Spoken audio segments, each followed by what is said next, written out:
Então, pessoal, tudo bem? A gente vai continuar falando de isolamento. Como eu falei, isso vai ser uma playlist onde a gente vai aprofundar e buscar trazer exercícios. A gente vai fazer mais 2 exercícios hoje. Esse esquema tá dentro da playlist de terapia do esquema completa de esquemas mentais. A gente tem um outro vídeo que eu fiz recentemente, justamente porque as pessoas têm comentado bastante. Eu gostaria de salientar que muitas vezes esse esquema ele pode ser oriundo de algum transtorno psicológico. A gente pode estar falando de um autismo, um nível 1, pode ser um nível 2 ou 3. Nós podemos estar falando de um déficit de atenção também. A gente pode estar falando de alguns transtornos aí por trás, que pode ser que tu procure um terapeuta, um profissional, e tu acabe descobrindo coisas a teu respeito.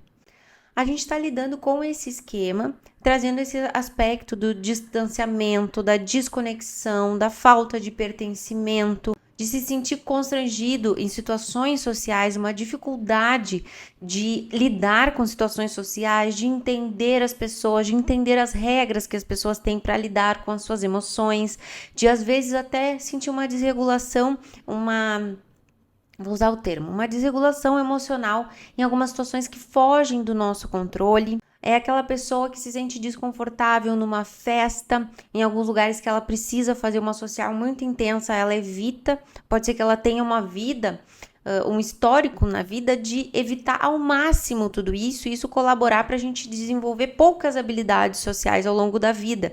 Então, junta uma tendência que nós temos, mais uma falta de repertório dessas habilidades. Tem pessoas que desenvolveram muitas habilidades justamente para lidar com essas situações, ou porque o trabalho demandava, ou porque a vida demandava, porque os colegas, amigos, geralmente os amigos das pessoas que têm esse isolamento são pessoas um pouquinho parecidas também. Então, a gente vai assimilando que existe essa dificuldade, que existe habilidades e que muitas vezes a minha vida, por evitar tudo isso, pode ter gerado menos habilidades, por eu não me colocar tanto nessas situações. Como a gente já falou no outro vídeo, a gente tem uma noção do quanto nós somos diferentes dos outros nesse esquema. Então, muitas das vezes também nós olhamos os outros como superiores ou que a gente tem uma característica muito diferente, a gente está sempre buscando essa diferença e o outro exercício foi para a gente tirar um pouco dessa... como se a gente tivesse um hábito mental de procurar essas diferenças, então para a gente começar a tirar um pouco essa diferença a fim de que nós nos conectemos mais com as pessoas.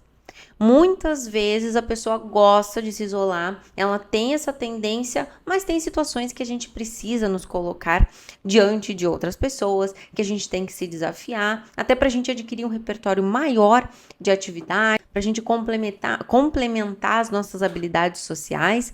Então, é necessário às vezes que a gente se abra para isso. Então, vamos para o nosso primeiro exercício.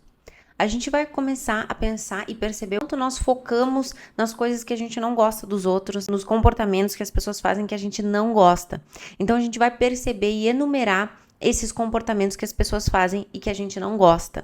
Por exemplo, a gente pode ir num evento social e começar a perceber, essa pessoa estava encostando muito em mim, essa pessoa estava fazendo perguntas muito invasivas, essa pessoa estava falando de assuntos nada a ver, muito supérfluos, muito inadequados. A gente pode perceber que a nossa mente é como se fosse um radar das coisas que a gente não gosta dos outros. E dessa forma, quando a gente começa a se automonitorar, por isso que na terapia a gente usa, na terapia cognitivo-comportamental, a gente usa muito o automonitoramento dos nossos pensamentos automáticos, pessoal. E quando a gente faz esse automonitoramento, a gente começa a perceber aonde a gente tende a focar, até na diferença que a gente tende a focar. Às vezes é uma diferença mais física, uma diferença mais intelectual, uma diferença mais até de hobbies, uma diferença de gostos. Então, aonde nós tendenciamos a focar? Para a gente também fazer um equilíbrio desses pensamentos, vamos perceber o que as pessoas fazem que a gente gosta. É muito comum que a gente tenha na ponta da língua o que a gente não gosta.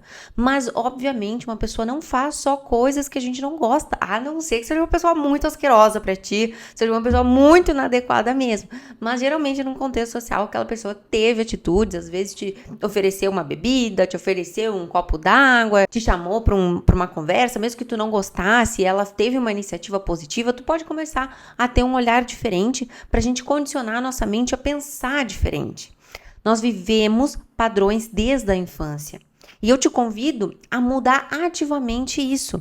Mesmo que pareça muito mais forte que tu, a gente precisa reestruturar essa cognição, esses pensamentos. A gente precisa provocar essa mudança, porque senão a nossa vida continua sempre a mesma coisa. A gente gosta muito de manter, principalmente esse esquema, de manter as coisas como elas estão. A gente não gosta de mudança. Mas para termos uma vida diferente, para termos resultados diferentes, a gente precisa se abrir. Gente, eu falo isso porque eu gosto também de ter controle das minhas coisas, eu gosto de ter cronogramas, gosto de ter tudo certinho.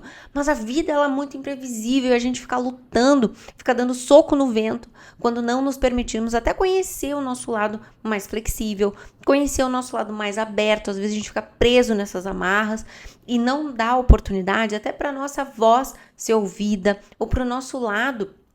Nós temos um lado que gosta de pessoas, principalmente uma pessoa que a gente se identifica, que tem interesses parecidos com os nossos. Às vezes a gente não se abre para isso, porque nós estamos fechados nas nossas crenças, nos nossos padrões infantis. Quando eu falo infantis, não é que tu tá sendo criança, mas são padrões que a gente adquiriu dos nossos pais ou cuidadores, de pessoas importantes, que trazemos ao longo da vida. Por isso que é infantil. Não é que você está sendo infantil, mas que a gente traz ao longo da vida, que muitas vezes a gente não percebe. Eu acredito muito que nós temos muitos pontos cegos. E a cada patamar da nossa vida, nós vamos conhecendo outros pontos cegos. A gente tá em terapia, às vezes a gente tem um objetivo com o paciente, a gente acessa aquele objetivo. E aí ele vai pro próximo e ele descobre mais um monte de crenças. E é assim na nossa vida, quando a gente tem um objetivo, a gente alcança ele. E quando a gente vai pro próximo nível, a gente se encontra com monstros nossos, com problemas, com travas. E a gente tem que começar a flexibilizar, ir atrás disso, como é que a gente adquiriu tudo isso. E isso é encantador. Por mais que pareça amedrontador, isso se torna um desafio que nos liberta de muitas amarras. Então é importante que a gente faça esse movimento, gente. E a gente pode se questionar por que nós queremos muito focar nessa parte que é diferente ou na parte que a gente não gosta. Por que a nossa mente está tão condicionada sobre isso? Nós podemos trazer alguém da nossa infância, nossa mãe, nosso pai, alguém que também estimulava esse pensamento na nossa mente, que falava, você não é igual a todo mundo, ou aqui as regras são diferentes, a tua vida é diferente, tu tem que entender que nós temos uma classe social menor, que fulaninho pode mais porque o pai dele é rico, sei lá, gente, esses tipos de frases, ou de que você é diferente, ou de que, enfim, pega a essência e busca aí, até se tu encontrar alguma crença que surgiu, deixa nos comentários aqui que eu gosto de saber, adoro descobrir. E pontos cegos são muito legais, né? Parece que dá um insight, um brilho na nossa mente. Eu adoro descobrir. Então, se tu já descobriu algum, deixa aqui nos comentários. Nosso outro questionamento é se tu também faz coisas negativas para as outras pessoas.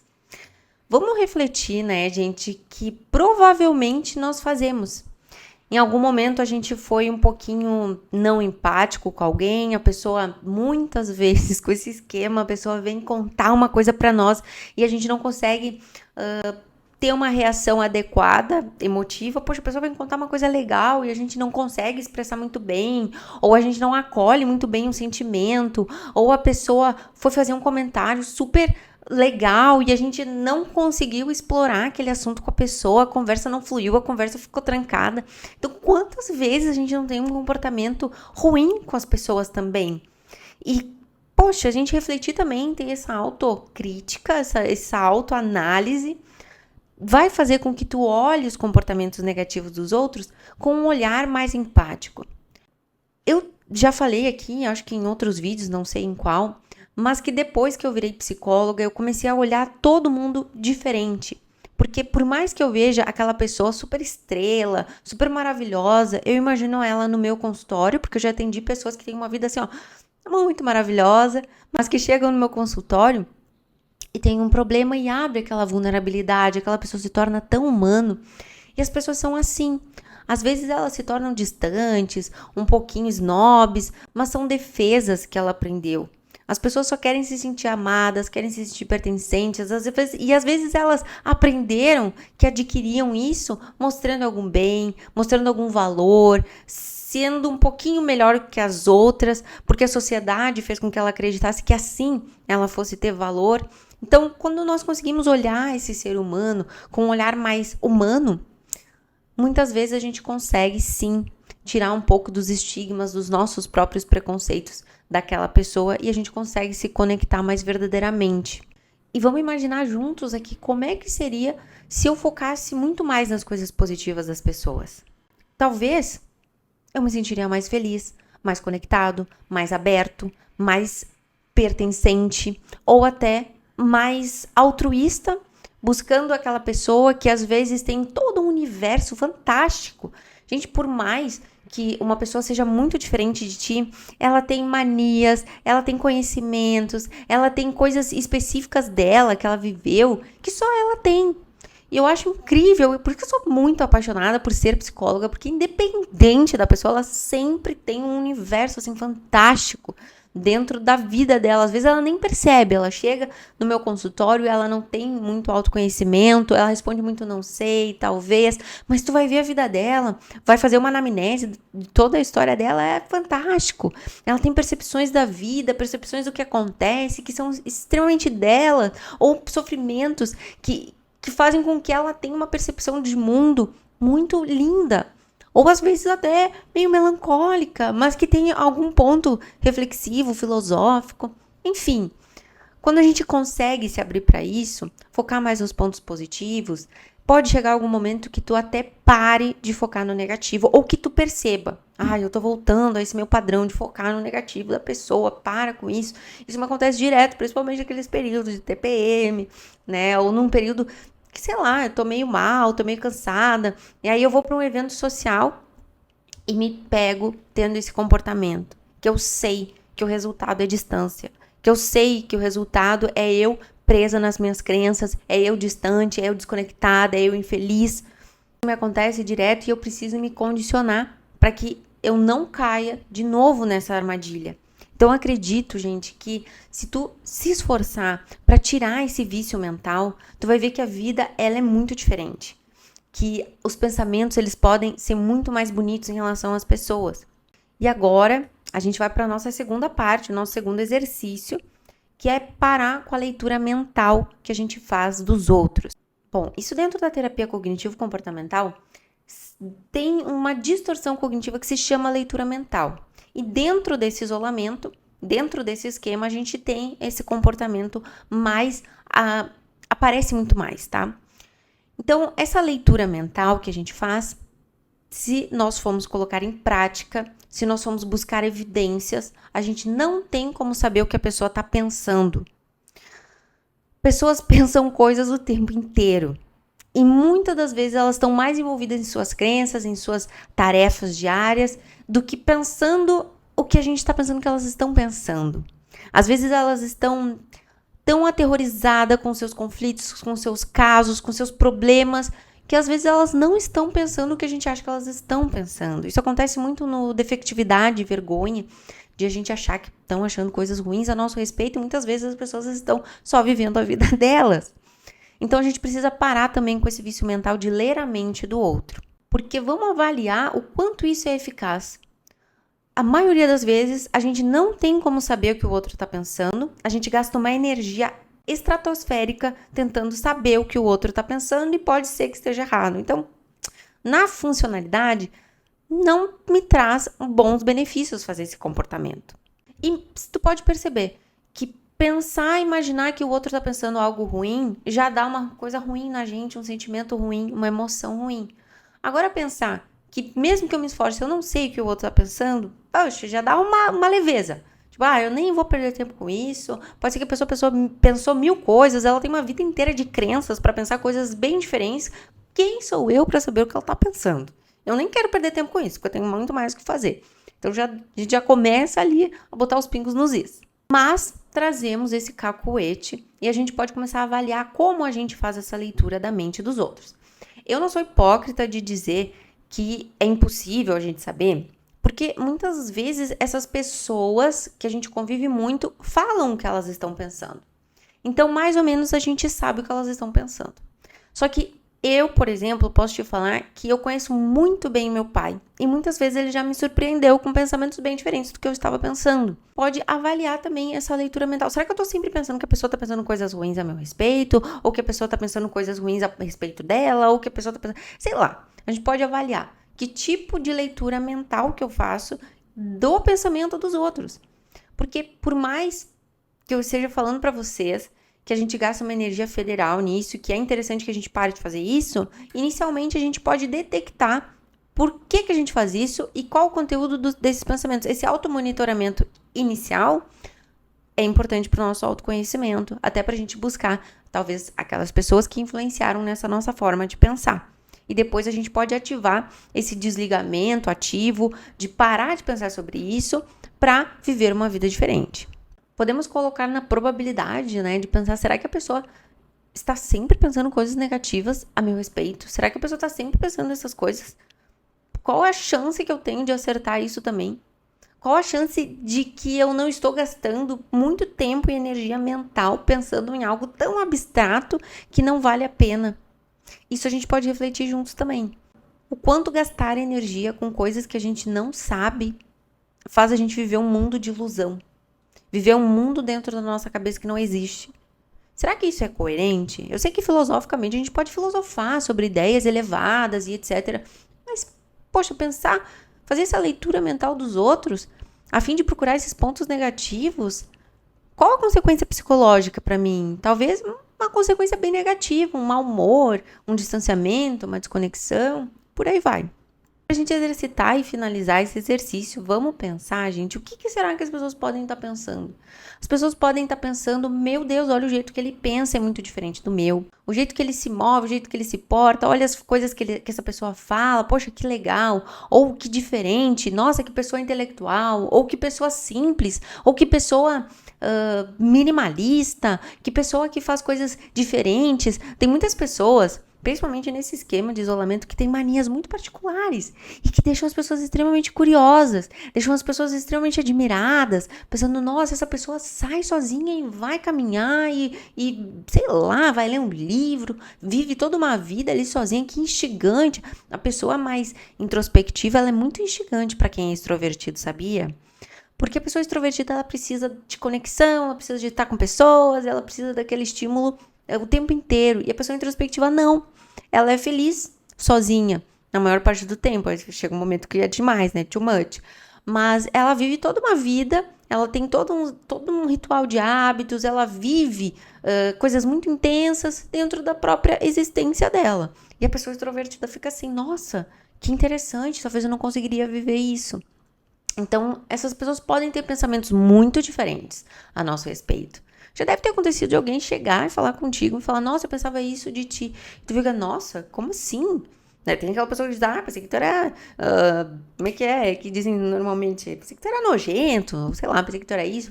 Mas tem aquela pessoa que diz, nossa, aquele dia que tu fez isso, eu achei incrível aquilo. Tu fica, poxa, não foi nada demais, né? Então a gente é muito surpreendido com esses pensamentos das pessoas, porque as avaliações que as pessoas fazem são embasadas em inúmeras crenças e vivências que aquela pessoa viveu. Não tem como a gente saber, a gente não tem como a gente saber. E é aquela história de gastar energia com algo que a gente não tem como saber, que não nos gera nada de bom. Então, pra gente até estimular, toda vez que eu perceber que eu tô pensando que algo pensou... Então, toda vez que eu perceber que eu tô pensando que alguém pensou algo ruim de mim, eu posso pensar algo bem alternativo. A pessoa acha que eu tô, sei lá, que eu tô fazendo esse exercício de forma errada. Não, ela pode estar achando que eu vi um vídeo, que eu sei o que eu tô fazendo na academia e que isso tem coerência sim.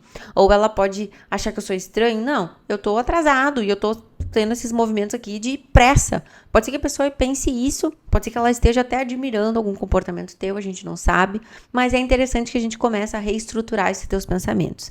A reestruturação cognitiva faz parte da terapia cognitivo-comportamental e é essencial para a gente mudar a qualidade dos nossos pensamentos. Pensar positivo Não é pensar que tá tudo bem o tempo inteiro. É ter pensamentos mais adaptados à realidade. Psicólogo não te promete sonhos, gente. Psicólogo, ele é realista e ele vai te dar uma vida mais adaptada às tuas demandas. Então é isso que a gente busca, gente. Não acredita em venda de sonhos, assim, tudo muito mágico. Isso não existe. A gente lida com o mundo real. Infelizmente, ou felizmente, nós temos essas barreiras. A barreira da realidade, tá? Não que tu não possa sonhar, né? Eu também sou uma pessoa bem sonhadora, né? Gosto de ideias transcendentais. Não é isso. Mas às vezes, pra gente subir de nível, a gente precisa vencer as nossas batalhas. E essas batalhas não são tão bonitinhas como nos filmes, mas são nossas batalhas diárias, do dia a dia. Um beijo, gente. Até o nosso próximo vídeo. A gente vai continuar exercitando o isolamento, esse esquema tão importante que muitas pessoas aqui estão gostando de se descobrir. Se tu tem interesse de outro esquema que a gente aprofunde, deixa aqui nos comentários que a gente pode fazer uma playlist também aprofundando esse esquema. Porque a gente tem a playlist de terapia de esquemas mentais completa. Lá a gente fala do que aconteceu na infância, das necessidades e também de cada esquema. E aí tu viu ali, poxa, esse aqui tem tudo a ver comigo? Conversa comigo aqui que a gente pode planejar um conteúdo futuro. Um beijão e até o nosso próximo vídeo.